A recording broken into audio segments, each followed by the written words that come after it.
Good morning. Is prayer good for your brain? We'll find out on a Clarion Voice.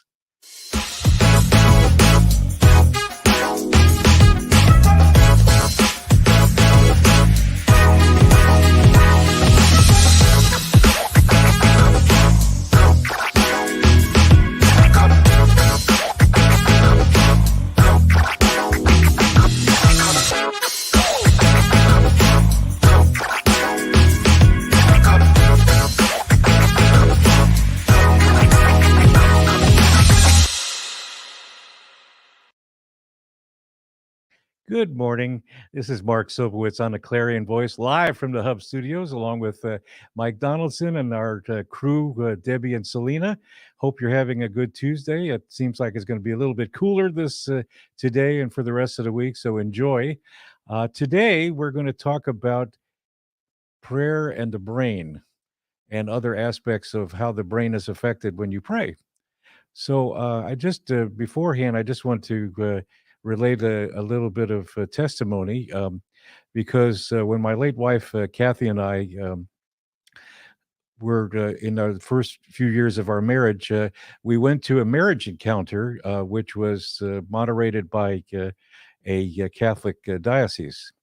And so we went through the weekend, and if you've been involved with marriage encounter, you know how intense that could be as far as, communications and just being turned off from the world, basically, no watches, no nothing. Um, but as a result of that, at the end of the marriage encounter weekend, after all that intense activity, I felt something within me that prompted me to to want to have a more religious experience, to get in touch with my spiritual nature, because when I was growing up, my parents were not that religious. I grew up in a Jewish household, and there wasn't anything that of any consequence as far as religion is concerned other than the major holidays. And so, as a result of this reaction to the marriage encounter, it was like my brain was triggering an attachment theory, the fact that I needed something to, more tangible as far as my spiritual life was concerned, because I didn't get it at home. So the question is, was my brain affected by this marriage encounter stimulus, as it were, to lead me to get involved in more spiritual activity? I think so, but it took a while to get to, to the point of where I am now, and I still have a long way to go.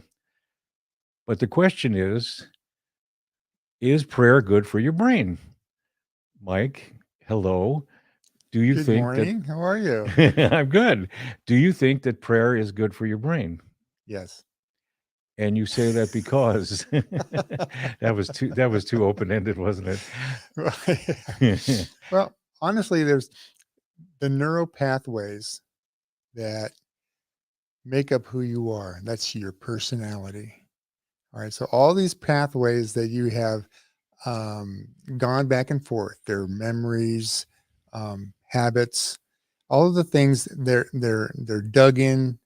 Like it's like going through a field and you see some path. Oh, here's a definite path here, and there's one that goes there. And these pathways, take it to a place, and a lot of it is past memory. Mhm. All right. Now, so if you visit that a lot, that path gets worn down a lot. Okay. So if you don't want to go there any longer, like I don't want to have fear over my finances, Right. then, for instance, then you need to redirect the neural pathways so they don't go down that path. Well, that I And can. that's what'll happen Yeah. when you pray. And you see that in the Bible, my God shall supply all my needs according to his riches, according to, and I love that. Mhm. And I've Okay. told this story before, about Howard Hughes. Have you heard that one? I don't know. All Let's right. So Howard Hughes, billionaire, correct? Was it a multimillionaire or was he a billionaire? I don't know. He was probably. like the richest man on earth, for Yeah. a while.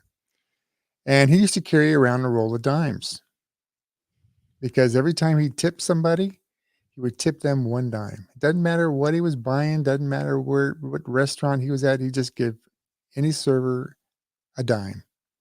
So that was out of his riches. Okay. If it was according to his riches, he'd be handing them thousands, 10 thousands of dollars because they would be according to his riches and glory, right? Mhm. More, he'd be giving more, so I have this much. So according to that, and there's no percentage, right? I mean, even if it was 10%, it'd be a lot more than what 1 dime would represent. Right. That's like 0.0000 to the 7th power 1, Yeah. So my God supplies all my needs.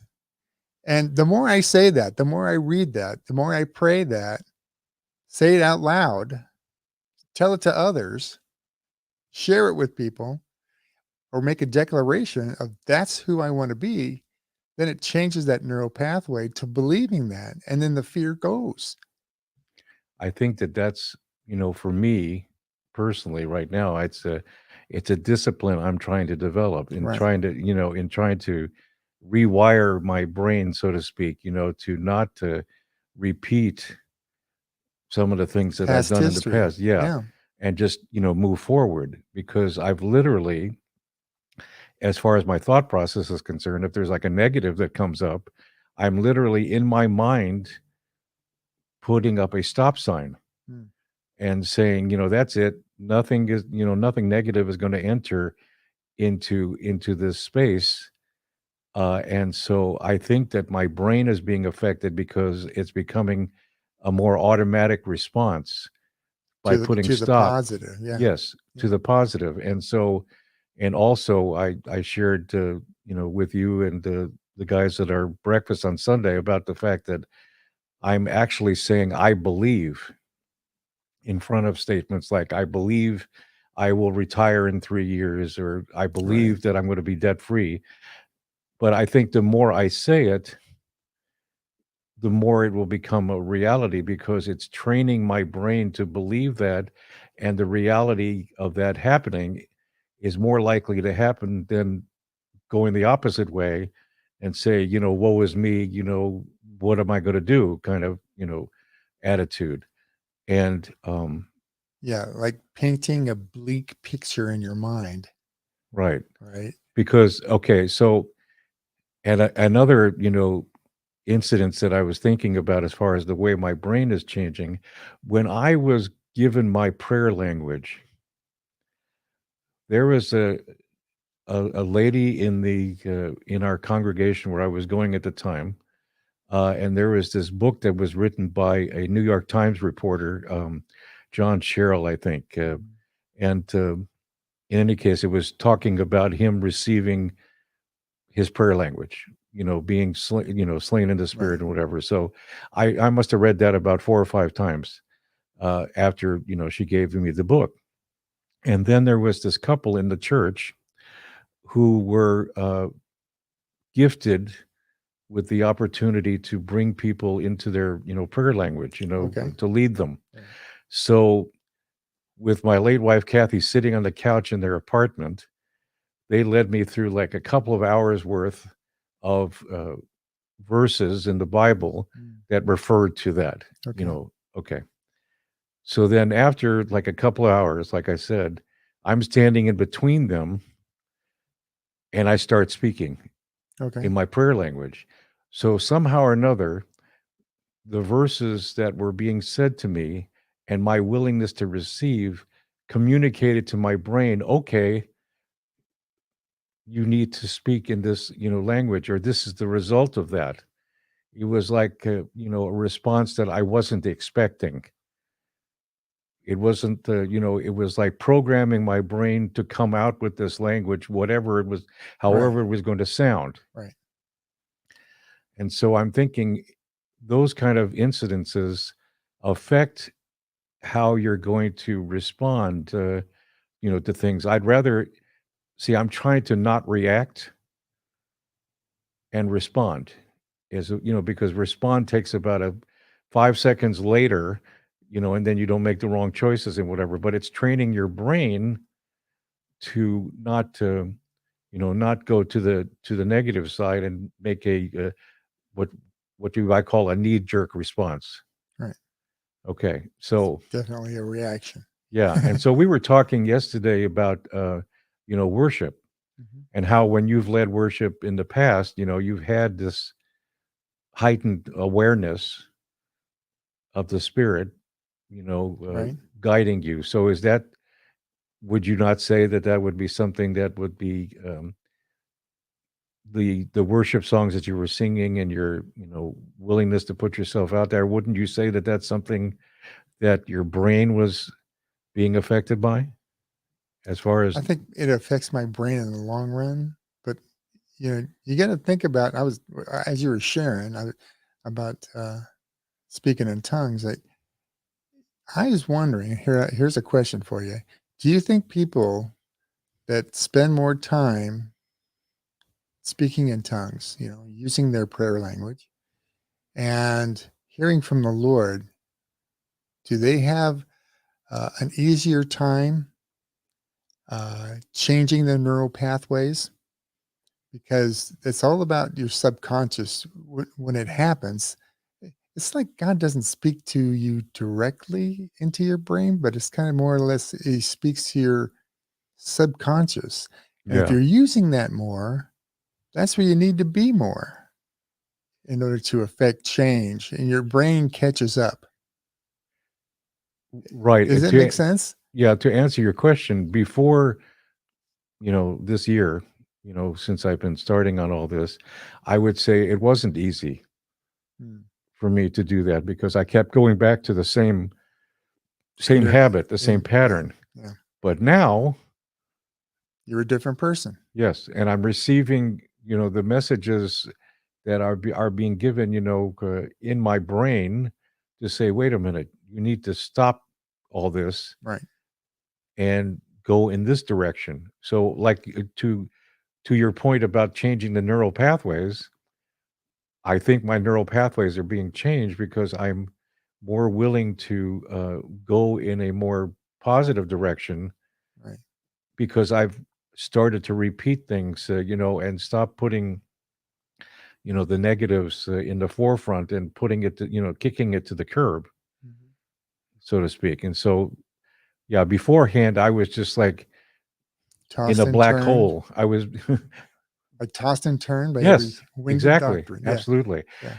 And, in my, brief research about this subject, they tested people when they were praying Mhm. and they did MRIs on them. Oh, And so it was fascinating to see that the effect, there is activity in the brain while you're praying, but it's like calmer. It's almost like, something that's not overactive. so it like brings it down into Yes. more of an alpha state. Yes. That's Exactly. like sleeping. Yeah, pretty much. I mean, That's your subconscious. right. That's what I'm talking about. Yeah, okay. Because that's your subconscious. Yeah, because when you're praying, you're putting yourself in a position where you're submitting to, Yeah. to God. And go ahead, I'm sorry. Yeah. Well, no, that's okay. Heady people, they're motivated by facts, typically have a harder time with the spirit. The one person I've met that is both is Ken Fish, because he's got his master's in theology. He's a lawyer. He knows a lot of stuff, and he's very intelligent. And but man, he moves in the spirit too. You know what I mean? And that's a rare um, partnership in a person. But it's real. It's real, and it's obvious. And I love to see that. Did you know that if when you buy a house, you get tons of offers to purchase things like boats and trailers and you name it, because once you make a large purchase or a car, once you make a commitment to something like a house and hundreds of thousands, okay, you're more likely to spend 20,000 more because it's not as big of a deal. And people that are selling stuff know that. And so they look for new home buyers, brand new home buyers. They think, oh, well, Okay. that's the same thing in your mind. It's the same thing in your mind. That's what's going on. When you do this more and more, the easier it becomes, Hmm. to Right. make a better decision because you've been using it for that purpose and not for something else, right?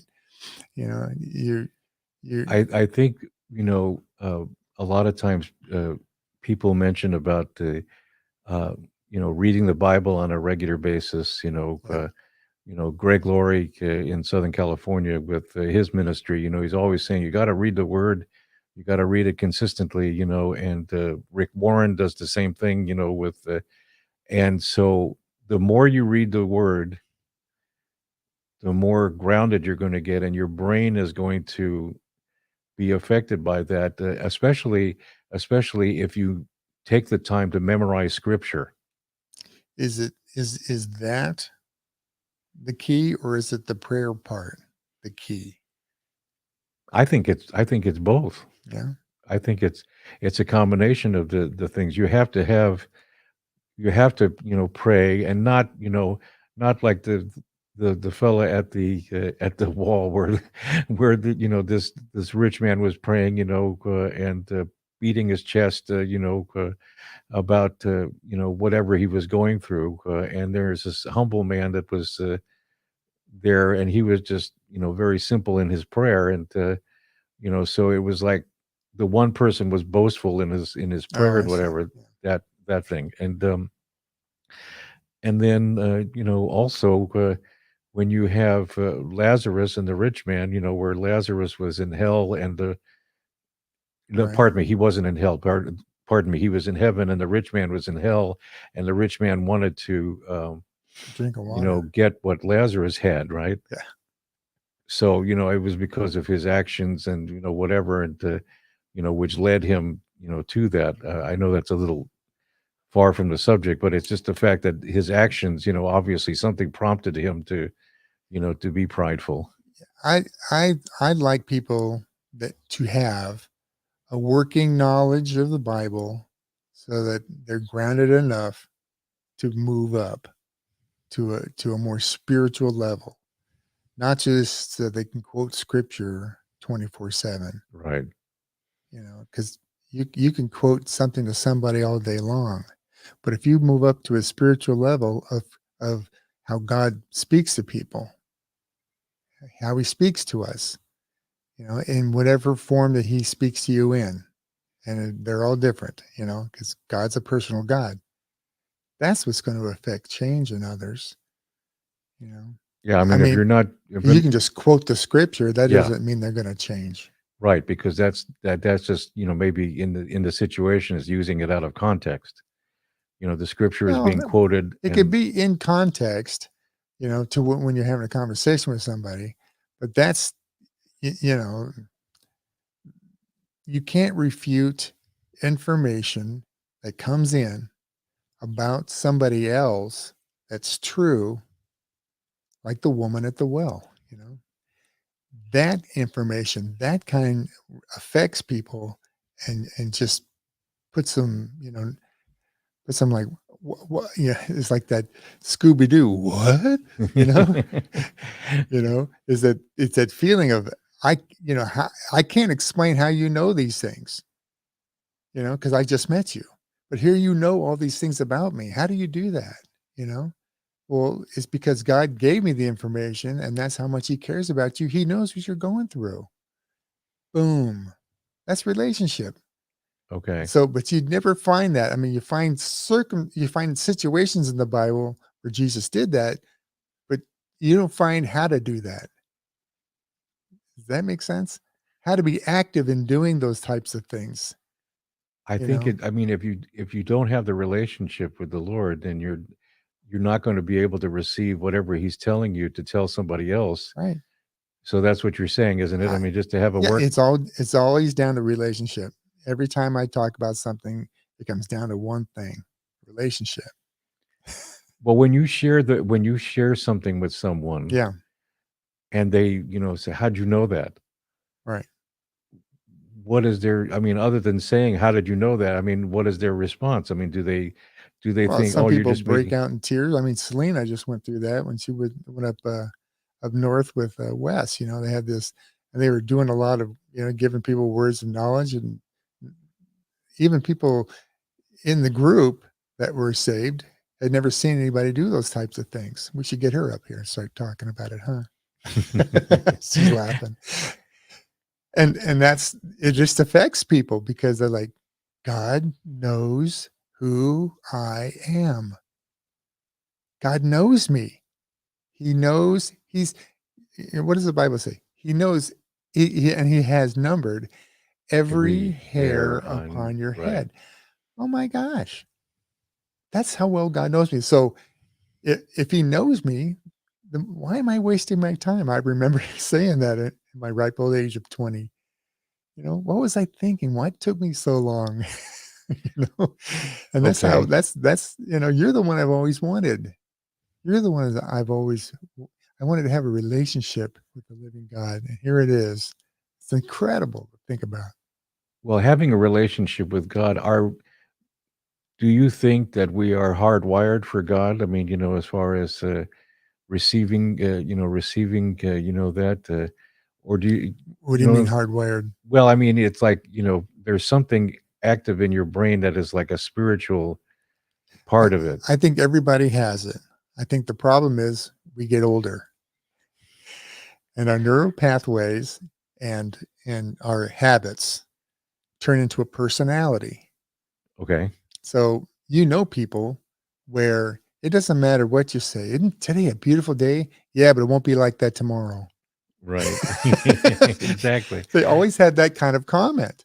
Yeah, but yesterday was awful. Boy, I tell you what happened to me. You know what I'm saying? And they've got a Mm. story about all these awful things. That's their personality because they have been working those pathways raw. And God's saying, get a new pathway, get a new thought, Okay. change who you are. And that changes your personality. You're going to find that your personality, well, he's not the same person he was a year ago. Why? Because he made a conscious decision to change. That's what it takes. And the conscious decision came from whatever factors there may be, I mean, Right. it may be, something in your home or a Yeah. loss of, But something made you put the brakes on and say, what the heck am I thinking? I'm going to change. That's what it takes. It takes that emotional feeling of going, no more. I'm not going to live my life this way. It takes a doctor telling you that, your glucose is way too high, to go, I got to make a change. right. Here's the important thing. I told you about the buying a house. When you make a change, especially a major change like that in your life and who you become, your personality changes because you continue to make quality changes again and again and again and again. And you see your life change. And then people will say, he's just not the same guy. She's not the same gal she used to be. What's so different about her? I like this one.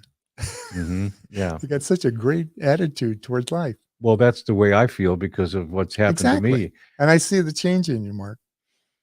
Yeah, and I think that was just, prompted by the emotional aspect to start with, and then, it Right. went from there. So somehow or another in my relationship with the Lord, the combination of the relationship and how I was thinking, and what was going on in my brain, as to what am I going to do now, all sort of led to right now. Right. So you have a more calm personality because you're not walking in fear of tomorrow. That changed your personality Yeah, because exactly. everybody knew the fearful Mark. Now they're going to experience the faithful one, Yeah. the I calmer one. I'll never forget this because when I had to move out of my mother-in-law's Mm, home, I remember that. yeah, and I'm sitting at the coffee table there, the one that I gave away, among other things, right? Um, And I literally was sitting there. I don't think I've prayed that hard and that emotionally in my life. But I think that by that prayer, God heard what I said, and it triggered, the response that I, got, and I was able to, move away from that. Yeah. So for each experience that you have, whether it's positive or negative, you learn from that and you hopefully grow, from that. But all of this is prompted, not only with your relationship with the Lord, but also what's going on and how you're thinking and your perceptions Yeah. of situations. And let me just say that what I liked about that time in your life is that you put feet to your faith. You didn't just pray one and done. You started putting feelers out there and with a positive attitude that it was going to work out. Right. And boom, it did. Yeah, it did. And it will continue to do so as long as you don't forget who God was to you, for you at that moment. It's when the Israelites forgot who God was, forgot that he got them out of Egypt, is when all they started, worshiping other idols.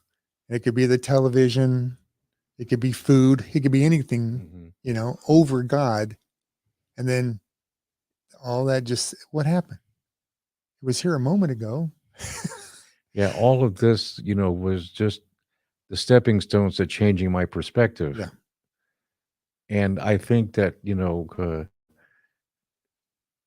But action, the yeah, action, you can't, your faith is dead without works. yeah, Works without faith is dead, right? You have to do something about your faith, your belief. I believe thus and so. So I'm going to do thus and so. And God is like, okay, here we go. You know? I So, really believe that without that happening, I may not have changed to I may have just taken it for granted possibly, I needed to go. It's possible, I don't yeah. know. But I had to go. Well, yeah. Living in your in laws, I think until they said, you got to go. Yeah, right. Exactly. You I weren't mean, going anywhere. You weren't planning anything. no. You know what I'm saying? Yeah, Okay. that's the thing. Yeah. Well, So, does prayer affect I mean, is prayer good for your brain? Yes, it is. Because, but there are a lot of factors that we've been talking about that enter into that. You have to have a relationship with God. You have to have, like Mike said, a working knowledge of the Word. You have to put feet to your faith. There are a lot of aspects to all this. It's not just one thing. There is, by the way, a study called neurotheology, which is fairly new in the last 50 years.